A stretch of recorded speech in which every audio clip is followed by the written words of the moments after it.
आता बघूया टॉप 9 राजकीय बातम्या।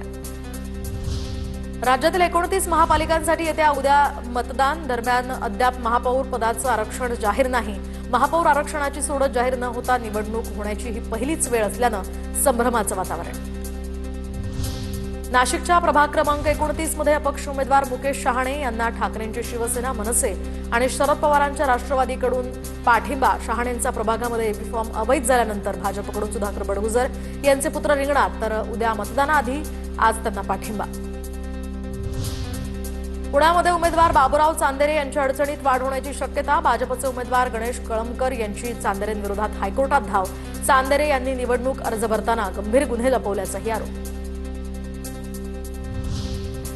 गोरेगाव या ठिकाणी शिंदेंचा ठाकरेंना धक्का। गोरेगाव विधानसभा संघटक दिलीप शिंदे आणि प्रमिला शिंदे यांचा शिवसेनेत प्रवेश। शिंदे आणि त्यांच्या पत्नीच्या भाजप प्रवेशाच्या या चर्चा, मात्र आदल्या रात्री शिंदेंच्या शिवसेनेमध्ये प्रवेश। मंत्री अशोक उईकेंच्या स्वीय सहायकांच्या पत्नी झेडपी निवडणुकीमध्ये लढण्याच्या तयारीत। संतोष राऊत यांच्या पत्नी सरोजिनी राऊत भाजपकडून निवडणूक लढण्याची शक्यता। बुलढाण्याच्या खामगावमध्ये काँग्रेस आणि अजित पवारांच्या राष्ट्रवादीची युती। सत्तेसाठी काँग्रेस आणि अजित पवारांची राष्ट्रवादी कोणत्याही स्तरावर जाऊ शकते, आकाश फुंडकरांची टीका। बुलढाण्यामध्ये मलकापूर उपाध्यक्ष पद निवडीवरून आता काँग्रेसच्या कार्यकर्त्यांचा राडा। कार्यकर्त्यांना विश्वासात न घेता उमेदवारांनी अर्ज मागे घेतल्यानं नाराजी। बिनविरोध उपाध्यक्ष आणि स्वीकृत सदस्यांची निवड वादाच्या भोवऱ्यात। पुणे जिल्हा परिषद निवडणुकीसाठी जिल्ह्यामध्ये 30 लाख मतदार आपला मतदानाचा हक्क बजावणार। पुणे जिल्हा परिषदेच्या 73 गट आणि पंचायत समितीच्या 146 गणांसाठी 5 फेब्रुवारीला मतदान होणार।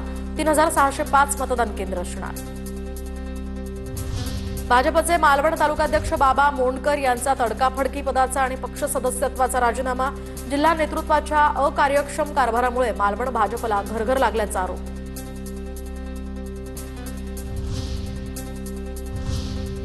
आता बघूया टॉप 9 महत्त्वाच्या बातम्या। दहिसरमधील गोराईमध्ये विमानतळासाठीचे हाय फ्रिक्वेन्सी रडार स्थानांतरित करण्याचा हा निर्णय, तर भारतीय विमानतळ प्राधिकरणाच्या निर्णयाला केंद्राकडून मंजुरी। गोराई परिसरामध्ये पुनर्विकासाचा मार्ग यामुळे मोकळा। भोसरी भूखंड प्रकरणी एकनाथ खडसेंना दिलासा नाहीच। आरोप निश्चितीला अंतरिम स्थगितीची विनंती अमान्य। मुंबई हायकोर्टाकडून स्थगिती देण्याची विनंती फेटाळली। नागपुरात अंत्यविधीची तयारी सुरू असताना 103 वर्षीय आजींना जीवनदान। अंत्यविधीला आलेल्या नातेवाईकांकडून आजींना वाढदिवस त्यांचा साजरा। निफाड तालुक्यातील एका देवगावात 2 महिन्यातनं 6वा बिबट्या जेरबंद। देवगावसह लगतच्या गावांना आता रेड झोन घोषित। दरम्यान वन विभागानं तातडीनं या ठिकाणी सुविधा उपलब्ध करून देण्यासाठी ग्रामस्थ आक्रमक।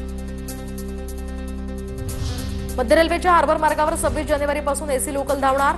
कार्यालयीन कामकाजाच्या दिवसात दररोज एसी लोकलच्या 14 फेऱ्या चालवण्यात येणार। सोनं 1,500 तर चांदी 16,000 महागली। सोन्याचा दर जीएसटीसह 1,46,000 रुपये तोळा, तर चांदी 2,90,000 रुपयांवर। आयसीसीच्या वनडे क्रिकेट क्रमवारीमध्ये विराट कोहली पहिल्या स्थानी। 5 वर्षांनंतर विराट पुन्हा एकदा नंबर 1 फलंदाज। रोहित शर्माची 3ऱ्या स्थानी घसरण।